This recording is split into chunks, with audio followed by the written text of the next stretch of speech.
Friends, ದಿನದ ಎಲ್ಲಾ ಪ್ರಮುಖ ಸುದ್ದಿಯನ್ನು ನಿಮಗೆ ತಲುಪಿಸೋ ಮಸ್ತ್ ಮಗ ಚಾನೆಲ್ನ ಫುಲ್ ನ್ಯೂಸ್ಗೆ ಸ್ವಾಗತ. ನಾನು ಅಮರ್ ಪ್ರಸಾದ್. ದೇಶದಲ್ಲಿ ಮತ್ತೊಂದು ಮುಂಬೈ ದಾಳಿ ನಡೆಸುವ ಪ್ರಯತ್ನ ವಿಫಲವಾಗಿದೆ. ಈ ಸಲ ಬಂದೂಕಲ್ಲ, ಮಾತ್ರೆಗಳ ಮೂಲಕ ದಾಳಿ ಮಾಡೋಕೆ ಪ್ರಯತ್ನ ಆಗಿತ್ತು. ಮುಂಬೈನಲ್ಲಿ ಮೊಹರಂ ಮೆರವಣಿಗೆ ವೇಳೆ ಸಾವಿರಾರು ಜನರಿಗೆ ವಿಷ ಹಾಕೋಕೆ ಪ್ಲಾನ್ ರೂಪಿಸಲಾಗಿತ್ತು. ಈ ಸಂಬಂಧ ಒಬ್ಬನನ್ನ ಅರೆಸ್ಟ್ ಮಾಡಲಾಗಿದೆ. 14,900 ವಿಷದ ಮಾತ್ರೆಗಳನ್ನ ಜಪ್ತಿ ಮಾಡಲಾಗಿದೆ. ಯಾರು ಮಾಡಿರೋದು? ಬಂಧಿತನನ್ನ ಪುಣೆ ಮೂಲದ ಫಯಾಜ್ ಅಂತ ಗುರುತಿಸಲಾಗಿದೆ. ಫಯಾಜ್ ಪ್ರೇಮ್ ಜಿ ಅಂತ ಈತನ ಹೆಸರು. ಈತ ಇಲಿಗಳಿಗೆ ಇಡೋ ಅಪಾಯಕಾರಿ ವಿಷವನ್ನ ಈ ಕ್ಯಾಪ್ಸೂಲ್ಗಳಿಗೆ ಹಾಕಿದ್ದ. ಮೆರವಣಿಗೆಯಲ್ಲಿ ಪೇನ್ ಕಿಲ್ಲರ್ ಮಾತ್ರೆ ತಿನ್ನಿ ಎನರ್ಜಿ ಬರುತ್ತೆ ಅಂತ ಹೇಳಿದನ್ನ ಹಂಚ್ತಾ ಇದ್ದ. ಕನಿಷ್ಠ 30 ಜನಕ್ಕೆ ಆಲ್ರೆಡಿ ತಿನ್ನಿಸಲಾಗಿತ್ತು ಅಂತ ಗೊತ್ತಾಗಿದ್ದು ಹೇಗೆ ಅಂದ್ರೆ, ಸಲ್ಮಾನ್ ಸೈಯದ್ ಅನ್ನೋ ವ್ಯಕ್ತಿ ಈತ ಕೊಟ್ಟ ಕ್ಯಾಪ್ಸೂಲ್ ತಿಂದ ತಕ್ಷಣ ತೀವ್ರವಾಗಿ ಅಸ್ವಸ್ಥನಾಗಿದ್ದ. ಇದೇನ್ ಮಾತ್ರೆ ಕೊಟ್ಟಿದ್ಯಾ ಕೇಳು ಅಂತ ಎಲ್ಲರೂ ಹಿಡ್ಕೊಂಡ್ರು. ವೈದ್ಯರು ಕೂಡ ಕೂಡಲೇ ಪೊಲೀಸರಿಗೆ ಮಾಹಿತಿಯನ್ನ ಕೊಟ್ಟರು. ಆಗ ಇದೆಲ್ಲ ವಿಚಾರ ಹೊರ ಬಂದಿದೆ. ಇನ್ನು BBA ಓದಿರೋ ಈತ ಫಯಾಜ್ ಪೇಂಟ್ ಬಿಸ್ನೆಸ್ ಮಾಡ್ತಿದ್ದ ಅಂತ ಗೊತ್ತಾಗಿದೆ. 15 ದಿನಗಳ ಹಿಂದಷ್ಟೇ ಮುಂಬೈನ ಡೋಂಗ್ರಿ ಪ್ರದೇಶದಲ್ಲಿ ಬಾಡಿಗೆ ಮನೆ ಮಾಡಿದ್ದ. 2025ರಲ್ಲಿ ಈತ ಇರಾನ್ ಮತ್ತು ಇರಾಕ್ಗೆ ಹೋಗಿ ಬಂದಿದ್ದ ಅನ್ನೋ ಸ್ಫೋಟಕ ಮಾಹಿತಿನೂ ಸಿಕ್ಕಿದೆ. ಆರೋಪಿ ಬಳಿ ಇದ್ದ ಆಧಾರ್ ಹಾಗೂ ಪಾಸ್ಪೋರ್ಟ್ ದಾಖಲೆಗಳನ್ನ ಪೊಲೀಸರು ವಶಕ್ಕೆ ಪಡೆದಿದ್ದಾರೆ. ಇನ್ನು ಈತ ವಿಚಾರಣೆ ವೇಳೆ ಕೆಲ ಮಾಹಿತಿಯನ್ನು ಬಿಚ್ಚಿಟ್ಟಿದ್ದಾನೆ. ಆನ್ಲೈನ್ ನಲ್ಲಿ ಸುಮಾರು 30,000 ಮಾತ್ರೆಗಳು ಮತ್ತು 50 kg ಕೆಮಿಕಲ್ ಆರ್ಡರ್ ಮಾಡಿದ್ದೆ ಅಂತ ಹೇಳ್ಕೊಂಡಿದ್ದಾನೆ. ಒಂದು ಕ್ಯಾಪ್ಸೂಲ್ಗೆ 1 ಗ್ರಾಂ ವಿಷ ಬೆರೆಸಿದಾಗಿ ಹೇಳ್ಕೊಂಡಿದ್ದಾನೆ. ಯಾಕೆ ತರ ಮಾಡ್ದ, ಯಾಕಿಂತ ನೀಚ ಕೆಲಸವನ್ನ ಮಾಡ್ದ ಅಂತ ಹೇಳಿ ತನಿಖೆ ನಡೀತಾ ಇದೆ. ನಿಮ್ಗೆ ಗೊತ್ತಿರಬಹುದು, ಈ ಹಿಂದೆ ಉಗ್ರ ಡಾಕ್ಟರ್ಗಳ ಸಿಂಡಿಕೇಟ್ ಕೂಡ ಬರೀ ಸ್ಫೋಟಕ ಮಾತ್ರ ಅಲ್ಲ, ಈ ರೀತಿ ರಾಸಾಯನಿಕ ಹಾಗೂ ಜೈವಿಕ ದಾಳಿ ಮಾಡೋಕ್ಕೂ ಕೂಡ ಪ್ಲಾನ್ ಮಾಡಿತ್ತು. ಈಗ ಇವನೊಬ್ಬ. ಮತ್ತೊಂದು ಕಡೆ ಅದೇ ಕೇಸಲ್ಲಿ, ದಿಲ್ಲಿಯ ಕೆಂಪುಕೋಟೆ ಉಗ್ರ ಕೇಸಲ್ಲಿ NIA 3 ಹೊಸ ಆರೋಪಿಗಳನ್ನು ಹೆಸರಿಸಿದೆ.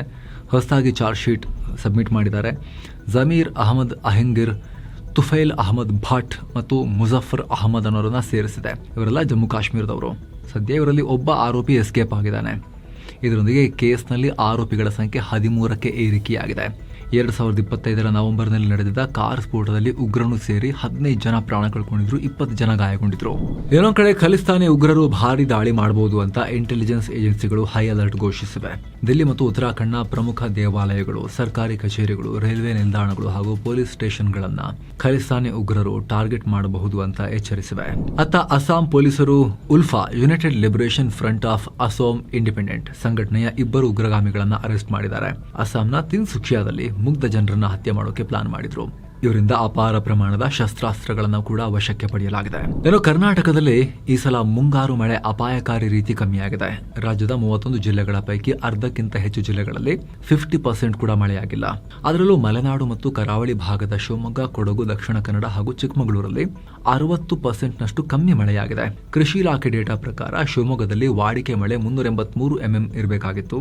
ಆದರೆ ಕೇವಲ 138 mm ಮಳೆಯಿಂದಾಗಿ 64% ಮಳೆ ಡ್ರಾಪ್ ಆಗಿದೆ. ಕೊಡಗಲ್ಲಿ 429 mm ಬದಲು 168 mm ಮಾತ್ರ ಮಳೆಯಾಗಿ 61% ಡ್ರಾಪ್ ಆಗಿದೆ. ಚಿಕ್ಕಮಗಳೂರಲ್ಲಿ 264 mm ಆಗಬೇಕಾಗಿತ್ತು, ಬರೀ 105 mm ಮಳೆ ಮಾತ್ರ ಆಗಿದೆ. ದಕ್ಷಿಣ ಕನ್ನಡದಲ್ಲಿ 766 mm ಮಳೆ ಆಗಬೇಕಾಗಿತ್ತು, ಬರೀ 306 mm ಮಳೆಯಾಗಿದೆ ಇಲ್ಲಿ ತನಕ ಜೂನ್ ನಲ್ಲಿ. ಇನ್ನು ವಿಜಯನಗರದಲ್ಲಿ 59% ಮಳೆ ಕೊರತೆಯಾಗಿದೆ. ಹಾಗೆ ಉಡುಪಿಯಲ್ಲಿ 54% ಮಳೆ ಕೊರತೆಯಾಗಿದೆ. ದಾವಣಗೆರೆಯಲ್ಲೂ ಕೂಡ 54% ಮಳೆ ಡೌನ್ ಆಗಿದೆ. ಹಾವೇರಿ, ಉತ್ತರ ಕನ್ನಡ, ಮೈಸೂರಲ್ಲೂ ಕೂಡ 53% ಡೌನ್ ಆಗಿದೆ. ಇದೇ ರೀತಿ ಮುಂದುವರೆದ್ರೆ ಬೆಳೆಗಳಿಗೆ ದೊಡ್ಡ ಮಟ್ಟದ ಹಾನಿಯಾಗುತ್ತೆ. ಮಳೆ ಮೇಲೆ ನೀರಿಗೆ ಡಿಪೆಂಡ್ ಆಗಿರೋ ಜಾಗಗಳಲ್ಲಿ ಅದಂತೂ ಗ್ಯಾರಂಟಿ ಅನ್ನೋ ಆತಂಕ ಇದೆ. ಆದರೆ ಬೆಂಗಳೂರು ಉತ್ತರ, ದಕ್ಷಿಣ, ಬೆಂಗಳೂರು ನಗರ, ಮಂಡ್ಯ, ಬಳ್ಳಾರಿ, ಕೋಲಾರ, ಬಾಗಲಕೋಟೆ, ಚಿತ್ರದುರ್ಗ, ರಾಯಚೂರು, ಚಾಮರಾಜನಗರ, ಯಾದಗಿರಿ ಇಲ್ಲೆಲ್ಲ ನಾರ್ಮಲ್ ಆಗೋ ಮಳೆ ಆಗಿದೆ. ಇನ್ನು ಮಳೆ ಕಮ್ಮಿ ಆಗಿರೋದ್ರಿಂದ ವಿದ್ಯುತ್ ಉತ್ಪಾದನೆಗೂ ಪೆಟ್ಟು ಬಿದ್ದಿದೆ. ಶಿವಮೊಗ್ಗದ ಜೋಗದ ಬಳಿ ಇರುವ ಲಿಂಗನಮಕ್ಕಿ ಡ್ಯಾಂನಲ್ಲಿ ನೀರಿನ ಕೊರತೆ ಉಂಟಾಗಿದೆ. ಸದ್ಯಕ್ಕೆ ಡ್ಯಾಂನಲ್ಲಿ ನೀರಿನ ಮಟ್ಟ 1745 ಅಡಿಗೆ ಕುಸಿದಿದೆ. ಸಾಮಾನ್ಯವಾಗಿ 1743 ಅಡಿವರೆಗೂ ಯಾವುದೇ ಪ್ರಾಬ್ಲಮ್ ಇಲ್ಲದೆ ಕರೆಂಟ್ ಪ್ರೊಡ್ಯೂಸ್ ಮಾಡಬಹುದು. ಆದ್ರೆ ಈಗಿರೋ ಲೆವೆಲ್ ಕನಿಷ್ಠ ಮಟ್ಟಕ್ಕೆ ತುಂಬಾ ಹತ್ತಿರದಲ್ಲಿದೆ. ಇಷ್ಟು ಕಮ್ಮಿ ಇರಬೇಕಾದ್ರೆ ಉತ್ಪಾದನೆ ಮಾಡೋಕೆ ಹೋದ್ರೆ ಕರೆಂಟ್ ಅನ್ನ ಯಂತ್ರಗಳಿಗೆ ಪ್ರಾಬ್ಲಮ್ ಆಗೋ ಚಾನ್ಸಸ್ ಇರುತ್ತೆ. ಹೀಗಾಗಿ ಸ್ಟಾಪ್ ಮಾಡಲಾಗಿದೆ. KPTCL ಮತ್ತು KPCL ಅಧಿಕಾರಿಗಳು ಮುನ್ನೆಚ್ಚರಿಕಾ ಕ್ರಮವಾಗಿ ಕರೆಂಟ್ ಉತ್ಪಾದನೆಯನ್ನ ನಿಲ್ಲಿಸಿದ್ದಾರೆ. ಇದರಿಂದ ದಿನಕ್ಕೆ ಆಗ್ತಾ ಇದ್ದ 55 ಮೆಗಾವ್ಯಾಟ್ ವಿದ್ಯುತ್ ಉತ್ಪಾದನೆಗೆ ಬ್ರೇಕ್ ಬಿದ್ದಿದೆ. ಇನ್ನು ತುಮಕೂರು ಜಿಲ್ಲೆಯ ಶಿರಾ ಬಳಿಯ ರಾಷ್ಟ್ರೀಯ ಹೆದ್ದಾರಿಯಲ್ಲಿ ಎಲ್ಲರೂ ಬೆಚ್ಚಿ ಬೀಳೋ ಘಟನೆಯಾಗಿದೆ. ಕೇಳಿದ್ರೆ ವಿಚಿತ್ರ ಅನ್ಸ್ಬೇಕು. ಯುವಕನೊಬ್ಬ ಕಾರ್ ಒಳಗಡೆ ಡೋರ್ ಲಾಕ್ ಮಾಡಿಕೊಂಡು ಪೆಟ್ರೋಲ್ ಸ್ಫೋಟಕ ಸ್ಫೋಟಿಸಿಕೊಂಡು ಮೃತಪಟ್ಟಿದ್ದಾನೆ. ಇದಕ್ಕೂ ಮುನ್ನ ಆತ ಇದೇ ಕಾರ್ನಲ್ಲಿ ಯುವತಿಯೊಂದಿಗೆ ಗಲಾಟೆ ಮಾಡಿಕೊಂಡಿದ್ದ ಅಂತ ಹೇಳಲಾಗ್ತಿದೆ. ಆಕೆ ಮೇಲೆ ಮಾರಕಾಸ್ತ್ರಗಳಿಂದ ಹಲ್ಲೆ ಕೂಡ ಮಾಡಿದ್ದ. ಆದ್ರೆ ಯುವತಿ ಪ್ರಾಣ ಉಳಿಸ್ಕೊಳ್ಳೋಕೆ ಚಲಿಸ್ತಾ ಇದ್ದ ಕಾರ್ನಿಂದ ಹೊರಗೆ ಹಾರಿಬಿಟ್ಲು. ಇದನ್ನು ನೋಡಿ ಭಯಗೊಂಡ ಕ್ಯಾಬ್ ಡ್ರೈವರ್ ಕೂಡ ಕಾರ್ ನಿಲ್ಲಿಸಿ ಕೆಳಗಿಳಿದು ಪರಾರಿಯಾಗಿದ್ದಾರೆ. ಗಂಭೀರವಾಗಿ ಗಾಯಗೊಂಡಿರೋ ಯುವತಿಗೆ ತುಮಕೂರು ಜಿಲ್ಲಾ ಆಸ್ಪತ್ರೆಯಲ್ಲಿ ತುರ್ತು ಚಿಕಿತ್ಸೆ ಕೊಡಲಾಗ್ತಿದೆ. ಸ್ಥಳಕ್ಕೆ ತುಮಕೂರು ಎಸ್ಪಿ ವೆಂಕಟ್ ಭೇಟಿ ನೀಡಿ ಪರಿಶೀಲಿಸಿದ್ದಾರೆ. ಪರಿಶೀಲನೆ ಮಾಡಿದಾಗ ಇನ್ನೊಂದು ಜೀವಂತ ಸ್ಫೋಟಕ ಕೂಡ ಪತ್ತೆಯಾಗಿದೆ. ಈ ಯುವಕನನ್ನ ಬೆಂಗಳೂರಿನ ನಾಗೇಂದ್ರ ಹಾಗೂ ಗಾಯಗೊಂಡ ಯುವತಿಯನ್ನ ಉತ್ತರ ಕನ್ನಡದ ಅಂಕೋಲಾ ಮೂಲದ ಯುವತಿ ಅಂತ ಗುರುತಿಸಲಾಗಿದೆ. ಆ ಯುವತಿ ಹಾಸ್ಪಿಟಲ್ ಒಂದರಲ್ಲಿ OT ಆಪರೇಷನ್ ಥಿಯೇಟರ್ ಟೆಕ್ನಿಷಿಯನ್ ಆಗಿ ಕೆಲಸ ಮಾಡ್ತಾ ಇದ್ರು. ಇವರಿಬ್ರು ಬೆಂಗಳೂರಿನಿಂದ ಅಂಕೋಲಾಗೆ ಕ್ಯಾಬ್ ಬುಕ್ ಮಾಡಿಕೊಂಡು ಒಟ್ಟಿಗೆ ಹೊರಟಿದ್ರು. ಪ್ರೇಮಿಗಳಿರಬಹುದು, ಏನೋ ಮಧ್ಯದಲ್ಲಿ ಇಶ್ಯೂ ಆಗಿ ಹೊಡೆದಾಟ ಆಗಿ ಈ ತರ ಆಗಿರಬಹುದು. ಆತ ಒಂದು ಕನ್ಕ್ಲೂಷನ್ ಕೊಡ್ಲೇಬೇಕು ಅಂತ ಹೇಳಿ ತಯಾರಾಗಿ ಬಂದಿದ್ದ ಅಂತ ಹೇಳಲಾಗ್ತಿದೆ. ನೋಡ್ಬೇಕು, ತನಿಖೆ ಆದ್ಮೇಲೆ ಕ್ಲಾರಿಟಿ ಸಿಗುತ್ತೆ. ಆದ್ರೆ ಇದರಲ್ಲಿ ಪಾಪ ಕಾರ್ ಚಾಲಕ ಏನ್ ಮಾಡಿದ್ರು ಅವ್ರು ದುಡಿಮೆಗೋಸ್ಕರ ಕಾರ್ ಓಡಿಸ್ತಾ ಇರ್ತಾರೆ. ಅದರಲ್ಲಿ ಇವರು ಕಾರ್ ಬಾಡಿಗೆಗೆ ತಗೊಂಡು ಹೋಗೋ ಟೈಮ್ನಲ್ಲಿ ಈ ತರ ಮಾಡ್ಕೊಂಡ್ರೆ ಪಾಪ ಅವ್ರ ಜೀವನದ ಕಥೆ ಏನೀಗ. ಇನ್ನು ಭಾರತ ಬಾಂಗ್ಲಾ ಸೇನೆ ನಡುವೆ ಮತ್ತೆ ತಿಕ್ಕಾಟ ಆಗಿದೆ. ಅಸ್ಸಾಂನ ಶ್ರೀ ಭೂಮಿ ಜಿಲ್ಲೆಯ ಬಿಲ್ಬಾರಿ ಗಡಿ ಭಾಗದಲ್ಲಿ BSF ಅಕ್ರಮ ಬಾಂಗ್ಲಾ ವಲಸಿಗರನ್ನ ಬಾಂಗ್ಲಾಗೆ ದಬ್ಬೋಕೆ ಮುಂದಾಗಿತ್ತು. ಇದಕ್ಕೆ ಬಾಂಗ್ಲಾದ ಬಾರ್ಡರ್ ಗಾರ್ಡ್ಸ್ ಬಾಂಗ್ಲಾದೇಶ್ ನಿರಾಕರಿಸಿದೆ. ಮಾತಿನ ಚಕಮಕಿಯಾಗಿದೆ. ಆ ಟೈಮ್ನಲ್ಲಿ ಬಾಂಗ್ಲಾ ಸ್ಥಳೀಯರು ಬಾಂಗ್ಲಾ ಸೇನೆಯ ಬೆಂಬಲಕ್ಕೆ ಬಂದಿದ್ದಾರೆ.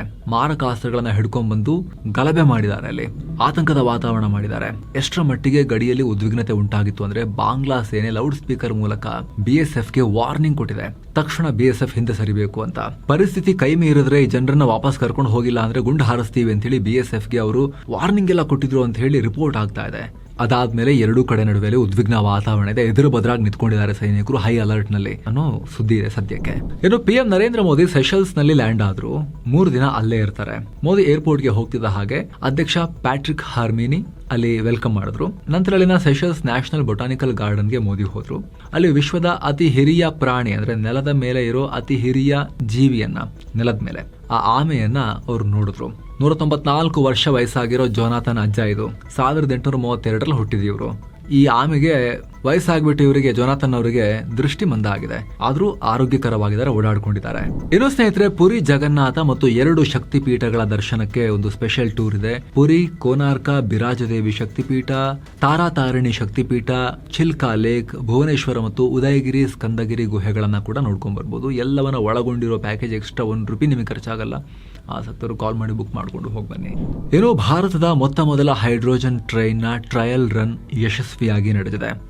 ಹರಿಯಾಣದ ಜಿಂದ್ನಲ್ಲಿ ಗಂಟೆಗೆ 120 ಕಿಲೋಮೀಟರ್ ವೇಗದಲ್ಲಿ ಈ ರೈಲಿನ ಅಂತಿಮ ಪರೀಕ್ಷೆ ಆಗಿದೆ. ಇದರ ಸಕ್ಸಸ್ನೊಂದಿಗೆ ಹೈಡ್ರೋಜನ್ ರೈಲು ಹೊಂದಿರೋ ಕೆಲವೇ ರಾಷ್ಟ್ರಗಳ ಪಟ್ಟಿಗೆ ಭಾರತ ಸೇರ್ಪಡೆಯಾಗಿದೆ. ಇನ್ನಿದು ಹೊಗೆಯ ಬದಲು ಕೇವಲ ನೀರಾವಿಯನ್ನ ಮಾತ್ರ ಹೊರಹಾಕುತ್ತೆ. ಡೀಸೆಲ್ ಟ್ರೈನ್ಸ್ಗೆ ಕಂಪೇರ್ ಮಾಡಿದ್ರೆ ತುಂಬಾನೇ ಸೈಲೆಂಟ್ ಆಗಿ ಚಲಿಸುತ್ತೆ, ಪರಿಸರ ಸ್ನೇಹಿ. ಇನ್ನು ಕೇಂದ್ರ ಕೃಷಿ ಖಾತೆ ರಾಜ್ಯ ಸಚಿವ ಭಗೀರಥ್ ಚೌಧರಿ ವಿವಾದಕ್ಕೆ ಸಿಕ್ಕಾಕೊಂಡಿದ್ದಾರೆ. ತಮ್ಮದೇ ಸಚಿವಾಲಯದ ಅಡಿಯಲ್ಲಿ ಬರೋ ಯೋಜನೆಯಿಂದ ಸೌತೆಕಾಯಿ ಬೆಳೆಯೋಕೆ ಬರೋಬ್ಬರಿ 99 ಲಕ್ಷ ರೂಪಾಯಿ ಸಬ್ಸಿಡಿ ಪಡ್ಕೊಂಡಿದ್ದಾರೆ. ರಾಜಸ್ಥಾನದ ಪೇಹ್ ಗ್ರಾಮದಲ್ಲಿರೋ ತಮ್ಮ ಜಮೀನಲ್ಲೇ ಕಮರ್ಷಿಯಲ್ ಆಗಿ ಸೌತೆಕಾಯಿ ಬೆಳೆಯೋಕೆ ಹಣವನ್ನು ಪಡೆದಿದ್ದಾರೆ. ಕೇಂದ್ರ ಸರ್ಕಾರದ ಒಂದು ಸ್ಕೀಮ್ ಸಮಗ್ರ ತೋಟಗಾರಿಕಾ ಅಭಿವೃದ್ಧಿ ಮಿಷನ್ MIDH. ಇದರ ಅಡಿಯಲ್ಲಿ ನ್ಯಾಷನಲ್ ಹಾರ್ಟಿಕಲ್ಚರ್ ಬೋರ್ಡ್ನಿಂದ ಈ ಸಬ್ಸಿಡಿ ಪಡೆಯಲಾಗಿದೆ. ಅಚ್ಚರಿ ಅಂದರೆ ಬೋರ್ಡ್ನ ಉಪಾಧ್ಯಕ್ಷರು ಕೂಡ ಇದೆ, ಭಗೀರಥ್ ಚೌಧರಿ ಆಗಿದ್ದಾರೆ. 1.99 ಕೋಟಿ ರೂಪಾಯಿ ವೆಚ್ಚದ ಈ ಪ್ರಾಜೆಕ್ಟ್ಗೆ 50% 50% 99.6 ಲಕ್ಷ ರೂಪಾಯಿಗಳನ್ನು ಸಬ್ಸಿಡಿಯಾಗಿ ಪಡೆದಿದ್ದಾರೆ. ಕಳೆದ ಮಾರ್ಚ್ನಲ್ಲಿ ದುಡ್ಡು ಅವರ ಅಕೌಂಟ್ಗೆ ಜಮೆ ಆಗಿದೆ. ಸಚಿವರು ತಮ್ಮ ಅಧಿಕಾರ ದುರುಪಯೋಗ ಮಾಡಿಕೊಂಡಿದ್ದಾರೆ ಅನ್ನೋ ಟೀಕೆ ಬಂತು. ಇದಕ್ಕೆ ಸಚಿವ ಭಗೀರಥ್ ಚೌಧರಿ ಪ್ರತಿಕ್ರಿಯೆ ಕೊಟ್ಟಿದ್ದಾರೆ. 2018ರಲ್ಲಿ ಅಪ್ಲೈ ಮಾಡಿದೆ ಸಬ್ಸಿಡಿಗೆ, ಆಗ ನಾನು ಮಂತ್ರಿ ಆಗಿರಲಿಲ್ಲ ಅಂತ ಹೇಳಿದ್ದಾರೆ. ಆದರೂ ಕೂಡ ಒಬ್ಬರು ಸೌತೆಕಾಯಿ ಬೆಳೆಯೋಕ್ಕೆ 1 ಕೋಟಿ ಸಬ್ಸಿಡಿ ತಗೊಂಡ್ರೆ ಇಡೀ ದೇಶದಲ್ಲಿ ಸಮಗ್ರ ಕೃಷಿ ಅಭಿವೃದ್ಧಿ ಆಗ್ಬಿಡುತ್ತಾ? ಎಲ್ಲ ರೈತರ ಸಮಗ್ರ ಅಭಿವೃದ್ಧಿ ಆಗ್ಬಿಡುತ್ತಾ? ಅದು ಕೂಡ ಎಲ್ಲ ರಾಜಕಾರಣಿಗಳು ಹೊಡೆದು ಬಾಯಿ ಹಾಕೊಂಡು ಹೋಗ್ಬಿಟ್ರೆ ಈ ಥರ ಸಬ್ಸಿಡಿ ಎಲ್ಲ. ಏನು, ಅಯೋಧ್ಯೆ ರಾಮ ಮಂದಿರ ದೇಣಿಗೆ ಕಳ್ಳತನ ಪ್ರಕರಣದ ಬಗ್ಗೆ ರಾಮ ಮಂದಿರ ಟ್ರಸ್ಟ್ ಅಧಿಕೃತ ಹೇಳಿಕೆ ಬಿಡುಗಡೆ ಮಾಡಿದೆ.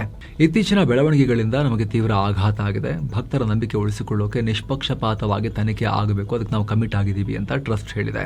ಹಾಗೆ ಭಕ್ತರು ದೇವರಿಗೆ ವೈಯಕ್ತಿಕವಾಗಿ ಅರ್ಪಿಸಿರೋ ಬೆಳ್ಳಿ, ಇಟ್ಟಿಗೆ, ಚಿನ್ನಾಭರಣ ಸೇರಿದ ಹಾಗೆ ಎಲ್ಲ ದೇಣಿಗೆಗಳು ಸಂಪೂರ್ಣ ಸೇಫ್ ಆಗಿವೆ ಹಾಗೂ ಪ್ರತಿಯೊಂದಕ್ಕೂ ಪಕ್ಕಾ ಲೆಕ್ಕ ಇದೆ ಅಂತ ಟ್ರಸ್ಟ್ ಸ್ಪಷ್ಟಪಡಿಸಿದೆ. ಇದೇ ವೇಳೆ ಟ್ರಸ್ಟ್ನ ಪ್ರಧಾನ ಕಾರ್ಯದರ್ಶಿ ಚಂಪತ್ ರಾಯ್ ಹಾಗೂ ಟ್ರಸ್ಟಿ ಅನಿಲ್ ಮಿಶ್ರಾ ಅವರ ರಾಜೀನಾಮೆ ಪತ್ರಗಳು ನಮಗೆ ತಲುಪಿವೆ. ಮುಂದಿನ ಆಡಳಿತ ಮಂಡಳಿ ಸಭೆಯಲ್ಲಿ ಈ ರಾಜೀನಾಮೆ ಬಗ್ಗೆ ಅಂತಿಮ ನಿರ್ಧಾರ ಕೈಗೊಳ್ತೀವಿ ಅಂತ ಟ್ರಸ್ಟ್ ಹೇಳಿದೆ. ಇಲ್ಲಿ ಏನ್ ಮಾಡಬೇಕು ಗೊತ್ತಾ? ಎಲ್ಲ ಕಡೆ ಡಿಜಿಟಲ್ ಇಂಡಿಯಾ ಅಂತ ಹೇಳಲ್ವಾ? ಎಲ್ಲರ ಹತ್ರ UPI ಇಲ್ವಾ ಈಗ ಕಾಣಿಕೆ ಹಾಕಕ್ಕೆ? ಇದೆ ತಾನೆ. ಮತ್ತೇನಕ್ಕೆ ನೋಟು, ಕಾಯಿನು, ಚಿನ್ನ, ಬೆಳ್ಳಿ, ಗಟ್ಟಿ ಎಲ್ಲ ಯಾಕೆ ತಗೊಂಡು ಹಾಕಕ್ಕೆ ಬಿಡಬೇಕು? ಬರೀ ಬಟ್ಟೆ ಮಾತ್ರ ಇರಬೇಕು ಒಳಗೆ ಹೋಗ್ಬೇಕಾದ್ರೆ. ಆ ರೀತಿ ರೂಲ್ಸ್ ತನ್ನಿ. ಆನ್ಲೈನಲ್ಲಿ ಎಲ್ಲಿ ಬೇಕಾದರೂ ಟೆಂಪಲ್ ಔಟ್ಸೈಡ್ ಕೂಡ ಸ್ಕ್ಯಾನ್ ಮಾಡಿ ಕಾಣಿಕೆ ಹಾಕ್ಬೋದಲ್ವಾ?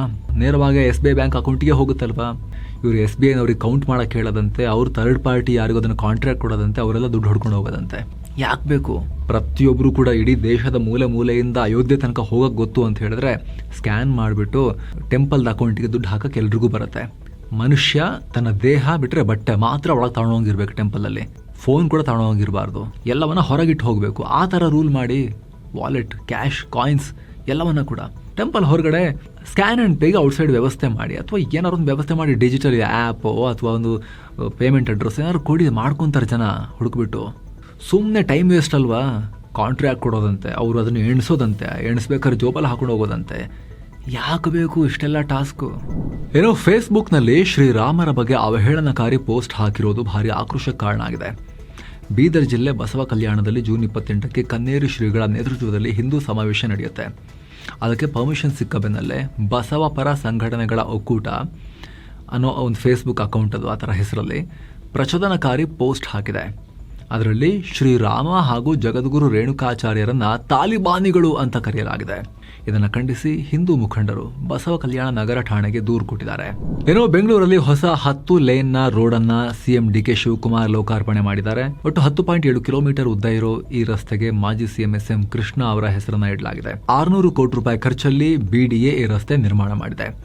ವಿಶೇಷವಾಗಿ ಮಾಗಡಿ ರೋಡ್ನಿಂದ ಮೈಸೂರು ರಸ್ತೆಗೆ ಇದು ಸಂಪರ್ಕ ಕಲ್ಪಿಸುತ್ತೆ. ಇದು ಸಂಪೂರ್ಣ ಸಿಗ್ನಲ್ ಫ್ರೀ ಮತ್ತು ಟೋಲ್ ಫ್ರೀ ಆಗಿರುತ್ತೆ. ನಾಡಪ್ರಭು ಕೆಂಪೇಗೌಡ ಜಯಂತಿಯಂದೇ ಇದನ್ನ ಅನಾವರಣ ಮಾಡಲಾಗಿದೆ. ಏನು ಬೆಂಗಳೂರಲ್ಲಿ ಮುಂದಿನ 2 ವರ್ಷಗಳಲ್ಲಿ ಸುಮಾರು 500 ಕಿಲೋಮೀಟರ್ ಮೆಟ್ರೋ ಮಾರ್ಗ ವಿಸ್ತರಣೆ ಮಾಡೋ ಗುರಿ ಹೊಂದಿದ್ದೀವಿ ಅಂತ DK ಶಿವಕುಮಾರ್ ಹೇಳಿದ್ದಾರೆ. 2 ವರ್ಷಗಳಲ್ಲಿ 500 ಕಿಲೋಮೀಟರ್ ಮೆಟ್ರೋ ಮಾರ್ಗ. ಗೊತ್ತಿಲ್ಲ ಅವ್ರ ಕ್ಯಾಲ್ಕುಲೇಷನ್ ಏನು ಅಂತ. ಯಾಕಂದ್ರೆ ಸದ್ಯ 96 ಕಿಲೋಮೀಟರ್ ಅಷ್ಟೇ ಆಪರೇಷನ್ ಇರೋದು. ಕಾಮಗಾರಿ ನಡೀತಿರೋದೇ 176 ಕಿಲೋಮೀಟರ್. ಅದು ಯಾವಾಗ ಮುಗಿಯುತ್ತೆ ಅನ್ನೋ ಐಡಿಯಾ ಇಲ್ಲ ಸದ್ಯಕ್ಕೆ. ಇನ್ನೂ ಹಲವು ವರ್ಷಗಳು ಬೇಕದಕ್ಕೆ. ಸೀದಾ 500 ಕಿಲೋಮೀಟರ್ ಮಾಡ್ತೀನಿ 2 ವರ್ಷಗಳಲ್ಲಿ ಅಂತ ಹೇಳಿದ್ದಾರೆ. ಏನೋ ಬಿಡದಿ ಟೌನ್ಶಿಪ್ ಯೋಜನೆ ವಿರೋಧಿಸಿ ರಾಮನಗರದ ಬೈರಮಂಗಲದಲ್ಲಿ ನಡೀತಾ ಇರೋ ಹೋರಾಟ ತೀವ್ರವಾಗಿದೆ. ಈಗ ಕೇಂದ್ರ ಸಚಿವ HD ಕುಮಾರಸ್ವಾಮಿ CM DKಗೆ ಹಾಕಿರೋ ಸವಾಲಲ್ಲಿ ಪಾಲ್ಗೊಂಡಿದ್ದಾರೆ. ಅಂದ್ರೆ ಈ ಯೋಜನೆ ಬಗ್ಗೆ ಬಹಿರಂಗ ಚರ್ಚೆ ಮಾಡೋಣ ಅಂತ ಚೇರ್ ಖಾಲಿ ಇಟ್ಟು DK ನೋಡಿ ಕಾಯ್ತಿದೀವಿ, ಬನ್ನಿ ಕುತ್ಕೊಳ್ಳಿ ಮಾತಾಡೋಣ ಅಂತ ಕರೀತಾ ಇದ್ದಾರೆ. ರೈತರಿಗೆ ನನ್ನ ಬೆಂಬಲ ಯಾವಾಗಲೂ ಇರುತ್ತೆ ಅಂತ ಕುಮಾರಸ್ವಾಮಿ ಹೇಳಿದ್ದಾರೆ. ಇನ್ನು ಬಂಡೀಪುರ ಹಾಗೂ ನಾಗರಹೊಳೆ ಹುಲಿ ಸಂರಕ್ಷಿತ ಪ್ರದೇಶಗಳಲ್ಲಿ ಮನುಷ್ಯ ಜೀವಿಗಳ ಸಂಘರ್ಷ ತಪ್ಪಿಸಕ್ಕೆ ಬ್ಯಾನ್ ಮಾಡಿದ್ರು ಸಫಾರಿ ಅಲ್ವಾ? ಈಗ ಮತ್ತೆ ಆರಂಭ ಮಾಡೋಕೆ ರಾಜ್ಯ ಸರ್ಕಾರ ಗ್ರೀನ್ ಸಿಗ್ನಲ್ ಕೊಟ್ಟಿದೆ. ಹಾಗೆ ಮಂಡ್ಯ ಜಿಲ್ಲೆಯ ಮುತ್ತತ್ತಿಯಲ್ಲಿ ಅಪಾಯಕಾರಿ ಸ್ಥಳಗಳಲ್ಲಿ ಬ್ಯಾರಿಕೇಡ್ ಹಾಕಿ ಪ್ರವಾಸಿಗರು ನದಿಗೆ ಇಳಿಯದಂತೆ ನೋಡ್ಕೊಳ್ಳಿ ಅಂತಲೂ ಸರ್ಕಾರ ಹೇಳಿದೆ. ಯಾಕಂದ್ರೆ ಇತ್ತೀಚೆಗೆ 5 ಜನ ನೀರಿಗಿಳಿದು ಮೃತಪಟ್ಟಿದ್ರಲ್ಲ, ಅದಾದ ನಂತರ ಸರ್ಕಾರ ಈ ತರ ಹೇಳಿದೆ. ಏನೋ ನೆರೆಯ ಮಹಾರಾಷ್ಟ್ರದಲ್ಲಿ ಶಿಕ್ಷಕರ ಅರ್ಹತಾ ಪರೀಕ್ಷೆ ಸೋರಿಕೆಯಾಗಿರೋ ಆರೋಪ ಕೇಳಿಬಂದಿದೆ. ಥಾಣೆ ಜಿಲ್ಲೆಯ ಭಿವಂಡಿಯಲ್ಲಿ ಪೊಲೀಸರು ದಾಳಿ ನಡೆಸಿದ ವೇಳೆ ಪ್ರಶ್ನೆ ಪತ್ರಿಕೆಗಳು ಪತ್ತೆಯಾಗಿವೆ. ಈ ಪ್ರಶ್ನೆಗಳು ಪರೀಕ್ಷೆಗೆ ಸಿದ್ಧಪಡಿಸಿದ ಪ್ರಶ್ನೆಗಳೊಂದಿಗೆ ಹೊಂದಾಣಿಕೆಯಾಗಿವೆ ಅಂತ ಹೇಳಲಾಗ್ತಿದೆ. ಇದರ ಪರಿಣಾಮ ಜೂನ್ 28ನೇ ತಾರೀಕು ನಡೆಯಬೇಕಾಗಿದ್ದ ಮಹಾರಾಷ್ಟ್ರ TET ಪರೀಕ್ಷೆಯನ್ನ ಮುಂದೂಡಿಕೆ ಮಾಡಲಾಗಿದೆ. ಸೋರಿಕೆ ಸಾಬೀತಾದರೆ ಪರೀಕ್ಷೆಯನ್ನ ಸಂಪೂರ್ಣವಾಗಿ ರದ್ದುಗೊಳಿಸುವ ಸಾಧ್ಯತೆ ಇದೆ. ಇದರ ಬೆನ್ನಲ್ಲೇ ವಿಪಕ್ಷ ನಾಯಕ ರಾಹುಲ್ ಗಾಂಧಿ ಮತ್ತೆ ಆಕ್ರೋಶ ವ್ಯಕ್ತಪಡಿಸಿದ್ದಾರೆ. ದೇಶದ ಶಿಕ್ಷಣ ವ್ಯವಸ್ಥೆ ಸುಲಿಗೆ ಕೇಂದ್ರ ಆಗಿದೆ. ಇದು ಕೇವಲ ಪೇಪರ್ ಲೀಕ್ ಅಲ್ಲ, ಯುವಕರ ಭವಿಷ್ಯದ ಕಳ್ಳತನ ಅಂತ ಹೇಳಿದ್ದಾರೆ. ಏನೇ ಟ್ರೈ ಮಾಡಿ ಅಂತ ಕಳ್ಳರು ಇದ್ದೇ ಇರ್ತಾರೆ. ಪ್ರಶ್ನೆ ಪತ್ರಿಕೆ ಮಾಡೋರು ಲೀಕ್ ಮಾಡ್ರೆ ಏನು ಮಾಡ್ತೀರಾ? ಹಾಗಾಗಿ ಟೈಟ್ ಮಾಡೋದು ಓಕೆ ಮಾಡಿ, ಒಂದು ಕಠಿಣವಾದ ಲಾ ತಗೊಬನ್ನಿ, ಕಾನೂನು ತಗೊಬನ್ನಿ. 3 ವರ್ಷ 5 ವರ್ಷ ಜೈಲು ಶಿಕ್ಷೆ ಸಾಕಾಗಲ್ಲ. ಮಿನಿಮಮ್ 10-15 ವರ್ಷದ ಶಿಕ್ಷೆ ಇರೋ, ಜಾಮೀನು ರಹಿತವಾಗಿ ಬಂಧಿಸಬಹುದಾದ, ಕೋರ್ಟ್ಗೆ ಹಾಜರು ಪಡಿಸದೇನೆ ತಿಂಗಳಾನ್ಗಟ್ಲೆ ಒಳಗಿಟ್ಟು ಕೊಳಿಸಬಹುದಾದ ಭಯಾನಕ ಡ್ರಕೋನಿಯನ್ ಲಾ ತಗೊಂಬನ್ನಿ ಪೇಪರ್ ಲೀಕನ್ನು ತಡೆಯೋಕ್ಕೆ. ಸ್ಪೆಷಲ್ ಆಗಿ ದೇಶದಲ್ಲಿ ದೊಡ್ಡ ಇಶ್ಯೂ ಆಗ್ತಾ ಇದೆ ಇದು. ಅರ್ಜೆಂಟಾಗಿ ಇಂಥ ಒಂದು ಕಠಿಣ ಲಾ ತಗೊಂಬನ್ನಿ, ಅದೇ ಪರಿಹಾರ. ಇಲ್ಲಾಂದ್ರೆ ಬಗ್ಗೋರಲ್ಲ ಈ ಕಳ್ಳರು. ಸಿಕ್ಕಾಪಟ್ಟೆ ಜನ ಇದ್ದಾರೆ ಇಂಥವ್ರ ದೇಶದಲ್ಲಿ. ಏನೋ ನೀಟ್ ಪ್ರಶ್ನೆ ಪತ್ರಿಕೆ ಸೋರಿಕೆ ನಂತರ ಕೇಂದ್ರ ಶಿಕ್ಷಣ ಮಂತ್ರಿ ಧರ್ಮೇಂದ್ರ ಪ್ರಧಾನ್ ರಾಜೀನಾಮೆಗೆ ಬಹಳ ಪ್ರೆಷರ್ ಇದೆ, ಒತ್ತಾಯ ಇದೆ. ಅದರ ನಡುವೆ PM ಮೋದಿ ಪ್ರಧಾನರ ಹುಟ್ಟುಹಬ್ಬಕ್ಕೆ ಮಾಡಿರೋ ಪೋಸ್ಟ್ನಲ್ಲಿ ವಿಶ್ ಮಾಡಿದ್ದಾರೆ. ನೀವು NEP-ನಲ್ಲಿ ಚೆನ್ನಾಗಿ ಜಾರಿ ಮಾಡಿದ್ರಿ ಅಂತೆಲ್ಲ ಹೇಳಿದ್ದಾರೆ. ಇದಕ್ಕೂ ವಿಪಕ್ಷ ನಾಯಕ ರಾಹುಲ್ ಗಾಂಧಿ ಪ್ರತಿಕ್ರಿಯೆ ಕೊಟ್ಟಿದ್ದಾರೆ. ವಿದ್ಯಾರ್ಥಿಗಳು ಜೀವ ಹೋಗ್ತಿದೆ ಅವ್ರದ್ದು. ಪ್ರಧಾನಿಗೆ ಗೊತ್ತಾಗ್ಲಿಲ್ವಾ ಇದನ್ನ ವಿಶ್ ಮಾಡೋ ಟೈಮ್ನಲ್ಲಿ? ಮಕ್ಕಳ ಬಗ್ಗೆ ನೆನಪಾಗ್ಲಿಲ್ವಾ ಅನ್ನೋ ಪ್ರಶ್ನೆ ಮಾಡಿದ್ದಾರೆ. ಇಲ್ಲಿ ಬಹುತೇಕ ಪ್ರಧಾನಿ ಡ್ರಾಪ್ ಮಾಡಬಹುದು ಅವ್ರನ್ನ ಸಂಪುಟದಿಂದ ಅಂತಾನು ಹೇಳಲಾಗ್ತಿದೆ ಅತಿ ಶೀಘ್ರದಲ್ಲಿ ಸಂಪುಟ ಪುನರಚನೆ ಮಾಡೋ ಟೈಮ್ನಲ್ಲಿ. ಸೊ ನೋಡ್ಬೇಕು, ಒಂದ್ ವೇಳೆ ಡ್ರಾಪ್ ಮಾಡಿದ್ರೆ ಒಂಥರ ಇದು ಈ ಪೋಸ್ಟ್ ಥ್ಯಾಂಕ್ ಯು ಪ್ರಧಾನ್ ಅಂತ ಹೇಳೋ ತರ, ಇಲ್ಲ ಅಂತ ಹೇಳಿದ್ರೆ ಮತ್ತೆ ಕಂಟಿನ್ಯೂ ಮಾಡೋರು ಅಂತ ಹೇಳಿದ್ರೆ ಇವರಿಗೆ ದೇಶದಲ್ಲಿ ಏನಾಗ್ತಿದೆ ಅನ್ನೋದ್ರ ಬಗ್ಗೆ ಏನು ಮ್ಯಾಟರ್ ಆಗಲ್ಲ, ಇವರಿಗೆ ಇವರ ಆಪ್ತರು ಅದೇ ಮುಖ್ಯ ಅಂತ ಹೇಳಿ ಸಾಬೀತಾಗುತ್ತೆ ಅಷ್ಟೇ. ಇನ್ನು ಅಫ್ಘಾನಿಸ್ತಾನದಲ್ಲಿ ಭೂಕಂಪ ಆಗಿದೆ. ಅಲ್ಲಿನ ಹಿಂದೂಕುಷ್ ಪ್ರದೇಶದಲ್ಲಿ 6.2 ತೀವ್ರತೆಯ ಕಂಪನ ದಾಖಲಾಗಿದೆ. ಭೂಮಿಯಿಂದ ಸುಮಾರು 215 ಕಿಲೋಮೀಟರ್ ಆಳದಲ್ಲಿ ಇದರ ಕೇಂದ್ರ ಬಿಂದು ಪತ್ತೆಯಾಗಿದೆ. ಇದರ ಕಂಪನದ ಅನುಭವ ಭಾರತದ ದಿಲ್ಲಿ, ಕಾಶ್ಮೀರ ಹಾಗೂ ಪಾಕಿಸ್ತಾನದಲ್ಲೂ ಆಗಿದೆ. ಹಾಗೆ ಚೈನಾ, ತಜಿಕಿಸ್ತಾನ್, ಉಜ್ಬೆಕಿಸ್ತಾನ್, ಕಿರ್ಗಿಸ್ತಾನ್ ಮತ್ತು ತುರ್ಕ್ಮೆನಿಸ್ತಾನ್ನಲ್ಲೂ ಕೂಡ ಭೂಮಿ ನಡುಗಿದೆ. ಅದೃಷ್ಟವಶಾತ್ ಯಾವುದೇ ಪ್ರಾಣಹಾನಿ ಅಥವಾ ಆಸ್ತಿ-ಪಾಸ್ತಿ ನಷ್ಟದ ಬಗ್ಗೆ ವರದಿಯಾಗಿಲ್ಲ.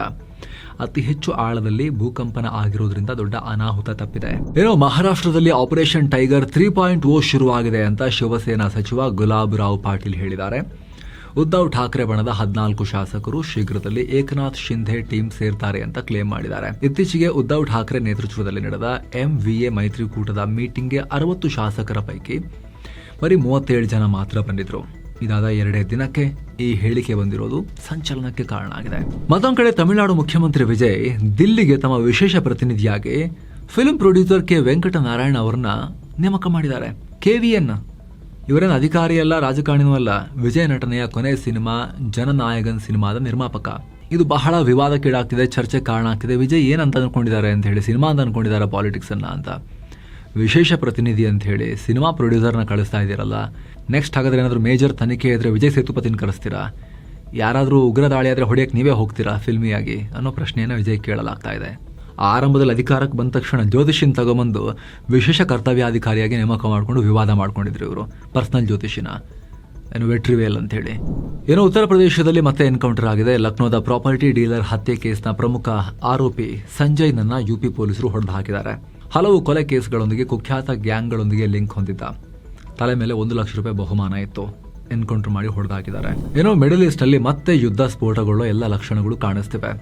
ಈಗ ಇರಾನ್ ಅಮೆರಿಕ ದಾಳಿಗೆ ಪ್ರತಿಯಾಗಿ ಭೀಕರ ತಿರುಗೇಟು ಕೊಡೋಕೆ ಶುರು ಮಾಡಿದೆ. ಬಹ್ರೇನ್ ಮೇಲೆ ಇರಾನ್ ಸರಣಿ ಡ್ರೋನ್ ದಾಳಿ ಮಾಡಿದೆ. ಇದಕ್ಕೆ ಬಹ್ರೇನ್ ಖಂಡನೆ ವ್ಯಕ್ತಪಡಿಸಿದೆ. ಇದು ನಮ್ಮ ನಾಗರಿಕರ ಭದ್ರತೆಗೆ ದೊಡ್ಡ ಬೆದರಿಕೆ ಅಂತ ಬಹ್ರೇನ್ ಹೇಳಿದೆ. ಬಹ್ರೇನ್ನಲ್ಲಿ ಅಮೆರಿಕ ನೇವಿಯ 5th ಫ್ಲೀಟ್ ಇದೆ. ಸೊ ಅದನ್ನೇ ಇರಾನ್ ಟಾರ್ಗೆಟ್ ಮಾಡಿರಬಹುದು ಅಂತ ಹೇಳಲಾಗ್ತಿದೆ. ಇತ್ತ ಹಾರ್ಮುಜ್ನಲ್ಲೂ ಮತ್ತೆ ಬೆಂಕಿ ಬಿದ್ದಿದೆ. ಹಾರ್ಮುಜ್ ಜಲಸಂಧಿಯಲ್ಲಿ ಸಾಗ್ತಾ ಇದ್ದ ಟ್ಯಾಂಕರ್ಗೆ ಪ್ರೊಜೆಕ್ಟೈಲ್ ಅಪ್ಪಳಿಸಿದೆ. ಬ್ರಿಟನ್ನ ಮ್ಯಾರಿಟೈಮ್ ಟ್ರೇಡ್ ಆಪರೇಷನ್ಸ್ ಈ ಬಗ್ಗೆ ಮಾಹಿತಿ ಕೊಟ್ಟಿದೆ. ಆದರೆ ಹಡಗಲಿದ್ದ ಸಿಬ್ಬಂದಿ ಎಲ್ಲ ಸೇಫ್ ಆಗಿದ್ದಾರೆ, ಯಾವುದೇ ತೈಲ ಸೋರಿಕೆ ಆಗಿಲ್ಲ ಸದ್ಯಕ್ಕೆ ಅಂತ ಹೇಳಿದೆ. ಈ ದಾಳಿನೂ ಇರಾನೇ ಮಾಡಿರಬಹುದು ಅನ್ನೋ ಅನುಮಾನ ಇದೆ ಹಾರ್ಮುಜ್ ಅನ್ನ ಮತ್ತೆ ಒತ್ತೆಯಾಳಾಗಿಟ್ಕೊಳ್ಳಕ್ಕೆ. ಏನು ಟಾಟಾ ಗ್ರೂಪ್ನ ಹೋಲ್ಡಿಂಗ್ ಕಂಪನಿ ಟಾಟಾ ಸನ್ಸ್ ಈ ವರ್ಷ ಭರ್ಜರಿ ಲಾಭ ಮಾಡಿದೆ. FY26ನಲ್ಲಿ ಕಂಪನಿಯ ಒಟ್ಟು ಆದಾಯ 42,000 ಕೋಟಿ ರೂಪಾಯಿ ಆಗಿದ್ರೆ ಲಾಭ ಬರೋಬ್ಬರಿ 32,000 ಕೋಟಿ ರೂಪಾಯಿ ಆಗಿದೆ. ಟಾಟಾ ಸನ್ಸ್ ಅಡಿಯಲ್ಲಿ 323 ಸಬ್ಸಿಡರಿ ಮತ್ತು 39 ಅಸೋಸಿಯೇಟ್ಸ್ ಹಾಗೂ 32 ಜಾಯಿಂಟ್ ವೆಂಚರ್ ಕಂಪನಿಗಳಿದ್ದಾವೆ. ದೊಡ್ಡ ಸಮುದ್ರ ಇದು. ಈ ಬಾರಿ ಲಾಭಕ್ಕೆ TCS, Tata power, Tata motors, Tata capital, Tata consumer, tighten, Tata steel, IHCL ಕಂಪನಿಗಳ ಕೊಡುಗೆ ಇದೆ. ಮುಖ್ಯವಾಗಿ ಕಳೆದ ಕ್ವಾರ್ಟರ್ನಲ್ಲಿ TCS 13,000 ಕೋಟಿ, ಟಾಟಾ ಪವರ್ 5,000 ಕೋಟಿ, ಟಾಟಾ ಕ್ಯಾಪಿಟಲ್ 1,000 ಕೋಟಿ, ಟಾಟಾ ಮೋಟಾರ್ಸ್ 5.7 ಸಾವಿರ ಕೋಟಿ, ಟಾಟಾ ಕನ್ಸ್ಯೂಮರ್ 400 ಕೋಟಿ ರೂಪಾಯಿ, ಟಾಟಾ ಸ್ಟೀಲ್ 2.9 ಸಾವಿರ ಕೋಟಿ ರೂಪಾಯಿ, ಟೈಟನ್ 1,000 ಕೋಟಿ, IHCL ಅಂದರೆ ಹೋಟೆಲ್ ಬಿಸ್ನೆಸ್ 600 ಕೋಟಿ ರೂಪಾಯಿ ಲಾಭ ಮಾಡಿದೆ. ಸೊ ಫ್ರೆಂಡ್ಸ್, ಇದಾಗಿತ್ತು ಇವತ್ತಿನ ಫುಲ್ ನ್ಯೂಸ್. ನಾವು ಕೊಯ್ದಿಲ್ಲ, ಎಳೆದಿಲ್ಲ, ಕಿರ್ಚಾಡಿಲ್ಲ, ಬರೀ ಸುದ್ದಿಯ ರೀತಿಯಲ್ಲಿ ತಲುಪಿಸೋ ಪ್ರಯತ್ನವನ್ನು ಮಾಡಿದ್ದೀವಿ. ನಿಮಗಿದು ಇಷ್ಟ ಆಗ್ತಾ ಇದ್ದರೆ ದಯವಿಟ್ಟು ವಿಡಿಯೋ ಕೆಳಗಿರೋ ಜಾಯಿನ್ ಬಟನ್ ಮೂಲಕ ಮಸ್ತ್ ಮಗ ಚಾನಲ್ಗೆ ಮೆಂಬರ್ಸ್ ಆಗಿ ಜಾಯಿನ್ ಆಗಿರೋದು ನಿಮ್ಮಲ್ಲಿ ನಮ್ಮ ಮನವಿ. ಆಸಕ್ತರು ಜಾಯಿನ್ ಬಟನ್ ಚೆಕ್ ಮಾಡಿ ಮತ್ತೆ ಭೇಟಿ ಆಗ್ತಿರೋಣ. ನಮಸ್ಕಾರ ಸ್ನೇಹಿತರೆ.